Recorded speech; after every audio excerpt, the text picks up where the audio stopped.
আসসালামু আলাইকুম রহমতুল্লাহ বারাকাতুহু। সকল ভাই বন্ধুগণ সবাই কেমন আছেন? আশা করি সবাই ভালো আছেন।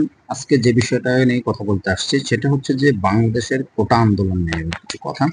স্টুডেন্টরা যে দাবি করেছে, এখন আপনি যদি যুক্তিসম্মত দেখেন তাহলে সেটা হচ্ছে যে কি, একটা ছাত্রকে, একটা ছেলেকে ছোটবেলা থেকে পড়াশোনা করে স্কুল, হাই স্কুল এগুলো শেষ করার পরে ইউনিভার্সিটি, এরপরে বিশ্ববিদ্যালয়ে যখন তারা যায়, এখন একটা মা বাবা যখন তাদেরকে পড়াশোনা শেষ করার পরে তাদের কি আশা আশা কি থাকে যে আমার ছেলে ভালো একটা সরকারি চাকরি করবে, তাই না? কিন্তু দেখা যাচ্ছে কি আমাদের দেশের কোটার কারণে সেটা হচ্ছে না। এখন একটা কোটা নিয়ে কয়বার সে মনে করেন সুযোগ সুবিধাটা ভোগ করতে, একটা কোটা দিয়ে কয়বার সুবিধা ভোগ করবে একটা মানুষ, একজন মানুষ। সে প্রথমত যখন হাই স্কুলে যায়, হাই স্কুল থেকে যখন সে কলেজে ভর্তি যখন হতে যায় তখন সে কোটা দিয়ে প্রথম ভর্তি, তাহলে সে কোটাটা ইউজ শেষ হয়ে যায়। কিন্তু যখন চাকরির ক্ষেত্রে যায় তখন সে আবার রিপ্লাই সে কোটাটা ব্যবহার করা হচ্ছে। তাহলে একটা কোটা দিয়ে একটা মানুষ বারবার বারবার সে উপকৃত হচ্ছে, তাহলে বাকি যারা আছে, কি কোটাবিহীন যারা আছে, তাদের কি উপায়? আমার দেশে অনেক মানুষ আছে, অনেক মেধা আছে, অনেক মেধাবী ছেলেরা আছে, তারা চাকরি না পেয়ে তারা বিভিন্ন কর্মস্থলে বিভিন্ন ছোট ছোট কাজে যেটা তাদের করার কথা না তারা সেটা করতেছে। এই যে আমি প্রবাসে আছি, প্রবাসে আমি দেখতেছি আমার সাথে কাজ করতেছে, তারা মনে করেন কেউ মাস্টার্স গ্রাজুয়েট পাস করে এখানে এসে ক্লিনিং কোম্পানি চাকরি করতেছে। এর থেকে বড় নির্লজ্জ বেশরমের কথা আর কোনো কিছু হতে পারে না। মানে তারা এত শিক্ষিত হয়ে তারা এখানে যারা নন শিক্ষিত যারা আছে তাদের সাথে কাজ করতেছে, বলতেছে ভাই কি করবো, অনেক চেষ্টা করছে, দেশে চাকরি হচ্ছে না। তো সে কারণে কোটার যে আন্দোলনটা, কোটা যদি এটা আপনি রাখেন তাহলে কোটা, আমার কথা হচ্ছে কোটা একবারে থাকুক।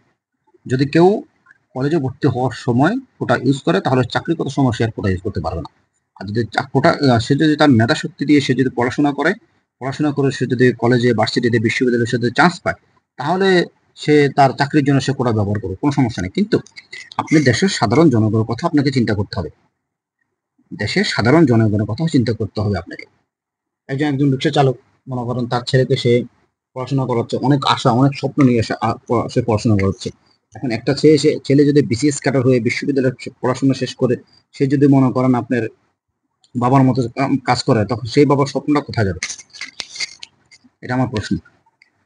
তো মুক্তিযুদ্ধের পরাজিতা যদি আমি যদি বাংলাদেশে আপনি যদি এখন তদন্ত দেখবেন 2 লক্ষ শুধু মানে মুক্তিযুদ্ধে আছে যারা মনে করেন আপনার, এরা মুক্তিযুদ্ধে না, এরা হচ্ছে মনে করেন ভুয়া চারিদিকে বানাইছে। যে আব্দুল বয়াতি, যে কিছুদিন আগে দেখলাম ইউটিউবে, সে বলছে সে মুক্তিযোদ্ধা, সে যখন মুক্তিযুদ্ধ ছিল তখন তার বয়স ছিল 20 বছর, কিন্তু সে মুক্তিযুদ্ধের সার্টিফিকেট বানায় না। সে বলছে কি দরকার আছে আমার মুক্তিযুদ্ধের সার্টিফিকেট, দরকার নেই।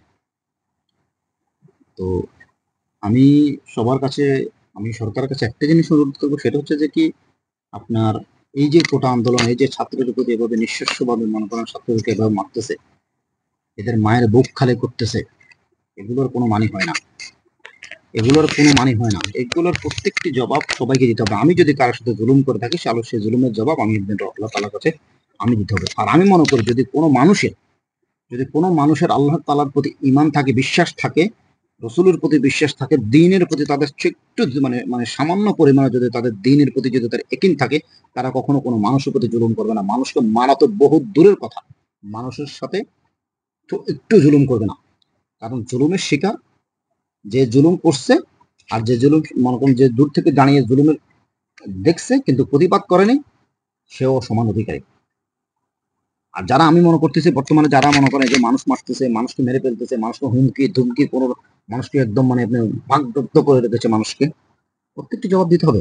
আমার মনে হয় তারা তারা বিশ্বাস করতে পারছে যে আমরা একদিন মরতে হবে। তারা এখন এটা এগিয়ে আনতে পারে না, তারা এই নিয়ে স্থায়ীভাবে তারা এসেছে, তারা এরকম মনে করতেছে। ভাই আল্লাহর দরবারে সবাইকে হাজিরা দিতে হবে, প্রত্যেকটা মানুষের আল্লাহর দরবার হাজিরা দিতে হবে। আপনি কত বছর বাঁচবেন? 60 বছর, 65 বছর, 70 বছর, এর থেকে বেশি না, হয়তো 75 বছর, এর থেকে বেশি না। আপনাকে মরতে হবে, আপনাকে জবাব দিতে হবে। আপনি দুনিয়ার সামান্য লোভে পড়ে মনে করেন মানুষ মানুষকে এভাবে মারতেছে। আপনি কিছু হলে দেশের ইন্টারনেট বন্ধ, দেশের সবকিছু বন্ধ করে মনে করেন যে আপনারা এই যে এগুলা করতেছেন, নিরীহ মানুষ, বাচ্চাদের, ছেলে মেয়েদেরকে এভাবে মারতেছেন। কত মায়ের বুক যে আপনারা খালি করতেছেন। এই মায়াদের, এই বাবাদের যে কান্নার যে আর্তনাদ, এটা আল্লাহ দরবার অবশ্যই পৌঁছাবে, ইনশাআল্লাহ অবশ্যই পৌঁছাবে। জুলুমকারী যেই হোক না কেন, তার বিচার হবেই হবে, হবেই হবে।